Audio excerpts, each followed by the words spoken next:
Okay, good day. Just a short video today in my chess software series. What I wanted to do was just continue that theme of, I'm mainly focusing on open source software that you can make your own alterations to.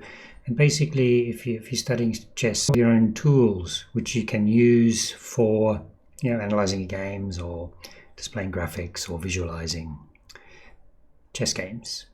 So today is fiddle around a little bit with Python chess.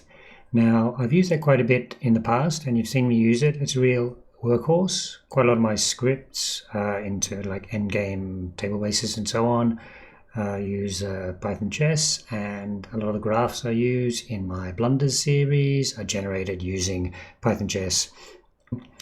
Just that kind of highlights it's a pretty useful software package to be familiar with, and because it's in Python, I guess most people are learning Python nowadays or have some familiarity with it, as opposed to maybe C++.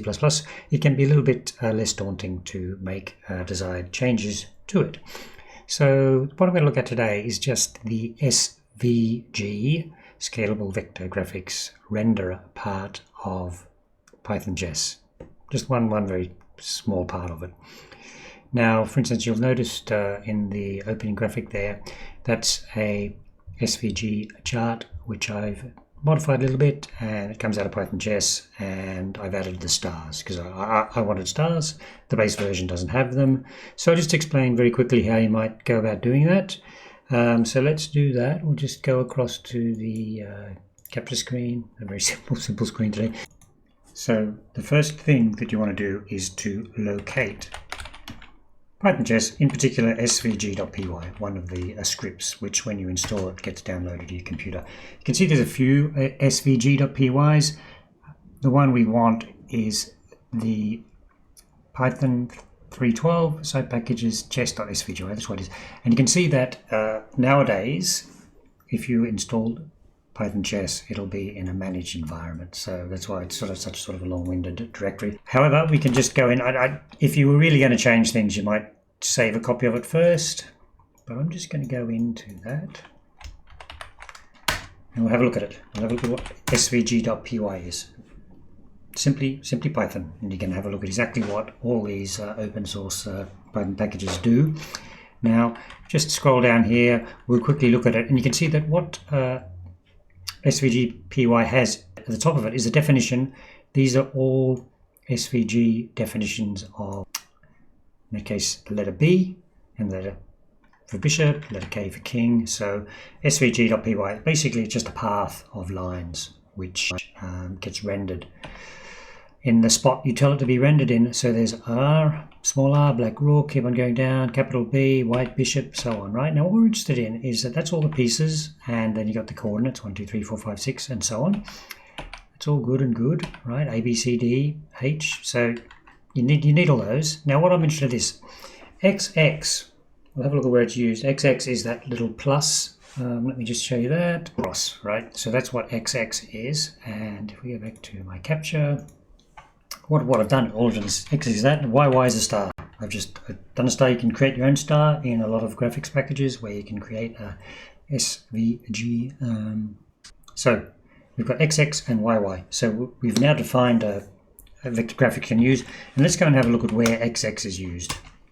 First thing, we'll look at it again later. Squares is the parameter you pass in, which is a set of squares. So it says if you've got any squares, then make the XX shape available, and then I've just copied that. If there's any stars, make the stars set available, right? So now you need to work out what it does when it gets squares. And squares, right? If the current square you're looking at is inside your set squares, then add that XX element we've just added to sort of list of things available. I did the same thing. If the current square you're looking at is inside the stars list I gave it, then take the YY shape and put that on the current square. Just quickly go up to how the parameters are defined. So squares and stars are both optional parameters, which are a list or a set, as it were, of the squares you pass into it. So that's all you need to do, right? If you change this main version of SVG.PY in the managed environment and you add those few lines of code, now when you specify stars as a parameter, it will draw stars. So let's go and have a look at, just go to another tab, I've got a bit of code here, call it test SVG.PY just to show you how it works. And this is actually the code I used, part of the code I used to generate the thumbnails for the corresponding squares. I pass in, if you look at the way it works here, I pass in the fen and then the key squares, and then if there are any safe squares for black, any stars we're doing, I don't think stars are used anymore, and the corresponding squares, you can see how that is, it's just pairs of numbers, right? Which takes the same thing and adds a number to the square, right? So that's what that's doing, and that's what the code does, and we can just run that, and that has generated a file, and I've used Cairo SVG to actually generate a PGN, and then if you use display, which is part of the standards of image magic software you would have, or choose whichever viewer you like, and it's bd.png, and you can see it's done exactly what I said. Let me turn it a little bit, right? So the extra parameter stars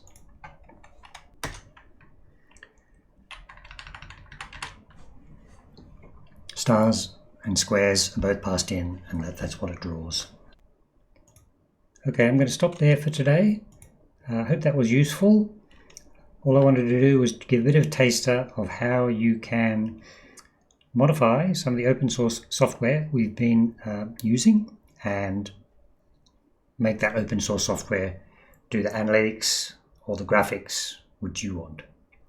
Thank you very much for watching.